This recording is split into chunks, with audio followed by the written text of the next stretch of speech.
Praise the Lord. இந்த நாளிலும் நம்முடைய தியானத்திற்காக எடுத்துக்கொண்ட தலைப்பு, இயலாமையில் உதவுபவர் தேவன்.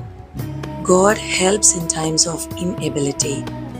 வேதாகமத்தில் இந்த உதவி என்ற வார்த்தைக்கு எபிரேய எழுத்தின் அர்த்தம் ஏசர். இதன் பொருள் தெய்வீக உதவி என்று சொல்லுகிறார்கள்.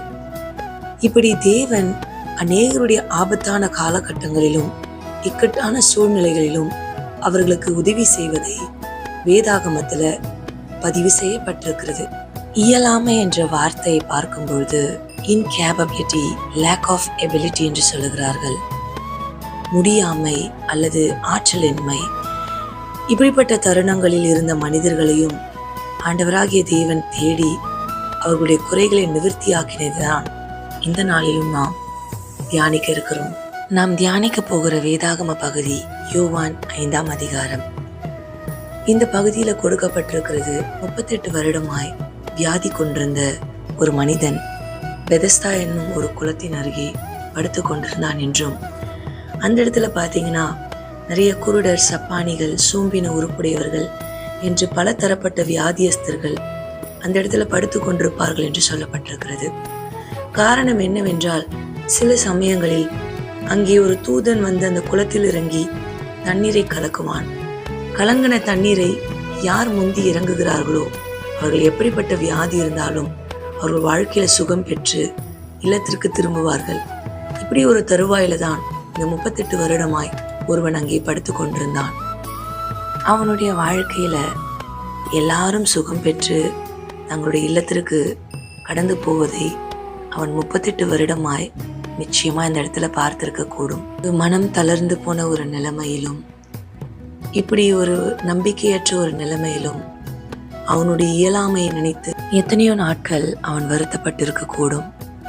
அதன் வழியாய்தான் ஆண்டவராகிய இயேசு ஒரு பண்டிகைக்காய் எருசலேமுக்கு கடந்து போகும்பொழுது 38 வருஷம் வியாதி கொண்டிருந்த மனுஷனை அவர் கண்டவுடன் அவன் வெகு காலமாய் இப்படி இருக்கிறான் என்பதை அவர் அறிந்து கொண்டு முதலாவது அவனிடத்தில் கேட்ட ஒரு வார்த்தை, சொஸ்தமாக வேண்டும் என்று விரும்புகிறாயா என்று கேட்டார்.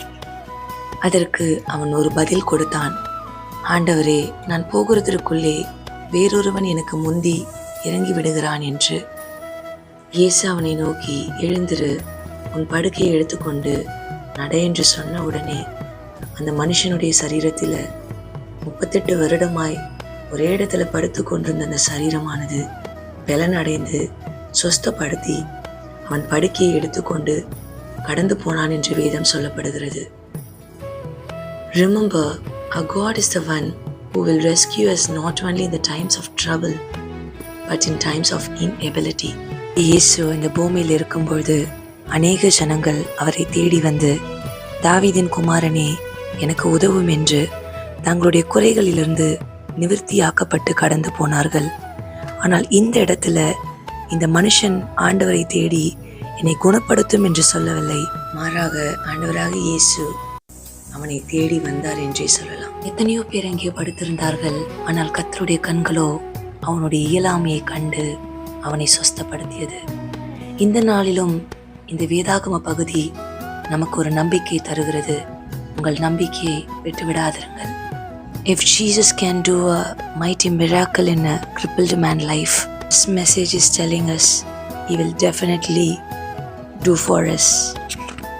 Wait for the God's perfect timing in your life. God bless you.